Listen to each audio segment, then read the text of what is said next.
तेन यज्ञमयजन्त देवास्थानि धर्माणि प्रथमान्यासन तेह नाकं महिमानः सजतं यत्र पूर्वे साध्यः सन्ति देवाः।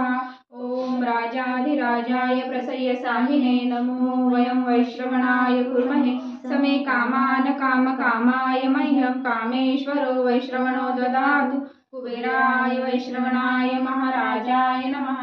ओम स्वस्ति साम्राज्यं भोज्यं स्वराज्यं वैराज्यं पारमेष्ठं राज्यं महाराजमधिपत्यमयं समन्तपर्या विशात सार्वभौमः सर्वायुषन्तदा परार्धात् पृथिवे समुद्रपर्यन्ताय एकरायिति तदिपेशः श्लोकोऽभिहितो मरुतः परिवेष्टारो मरुतस्य वसनग्रहे अविक्षिप्तस्य कामप्रेर्विक्ष्मे देवः सभासदैति एकदन्ताय विद्महे वक्रतुण्डाय धीमहि तन्नो दन्ती प्रचोदयात्।